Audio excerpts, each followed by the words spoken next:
Le dialogue politique instauré entre la majorité et l'opposition a donc pris fin ce lundi sur un constat d'échec. Le chef de file de l'opposition a organisé cet après-midi une conférence de presse pour faire le point des discussions qui n'ont pas franchi l'étape des préalables.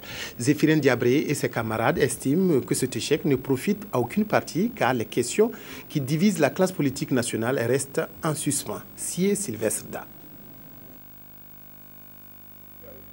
L'opposition politique burkinabé dit prendre acte de l'échec du dialogue politique inclusif initié par le président du Faso. L'opposition dit être partie à ce dialogue dans l'espoir d'obtenir des résultats qui permettent de préserver la paix et la cohésion sociale. Mais elle estime que les principes fondamentaux d'un dialogue inclusif n'ont pas été respectés. Et en effet, devant le préalable réitéré par le coprésident et chef de la délégation de l'opposition politique sur la question « Que fait-on des points de désaccord ?» la délégation de la majorité n'avait pas de solution à ce questionnement.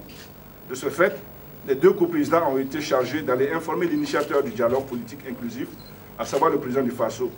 Au cours de cet entretien, le président du Faso a demandé aux deux coprésidents de remercier les membres de leur délégation pour le travail qui a été fait et indiquer que le dialogue politique inclusif s'arrêtait et que d'autres formes d'échange seraient développées. Ce compte-rendu des deux coprésidents a mis fin à la séance d'aujourd'hui, ainsi qu'à l'initiative du président du Faso pour la tenue d'un dialogue politique inclusif entre la majorité et l'opposition politique.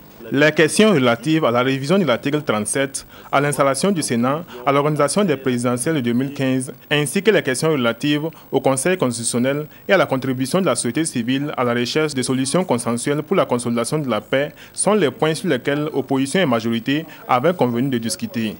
Des points qui n'ont pas été abordés à cause du désaccord sur le préalable. L'opposition refuse cependant que cet échec lui soit imputé. On n'est pas à l'origine de quelque échec que ce soit. On nous a invités, on a d'abord un débat politique qu'on mène. On a des questions qui sont posées. On nous invite à un dialogue. Nous partons. Mais nous partons aussi sur la base de nos positions, de nos principes et du mandat que nous a donné la base.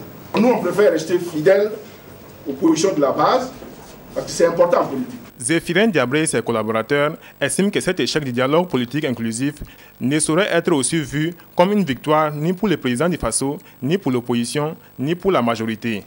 Personne n'est gagnant dans cette affaire, surtout pas le président Compaoré. C'est pour cela d'ailleurs qu'il imagine la possibilité de continuer les échanges sous d'autres formes. Nous disons que le plus grand perdant de ce qui vient de se passer aujourd'hui, là, c'est la population burkinabé. Les partis regroupés au sein du chef de file de l'opposition politique à l'occasion ont rappelé leur position par rapport à la situation nationale. Une position qui se résume à l'opposition à la modification de l'article 37 au référendum et au Sénat.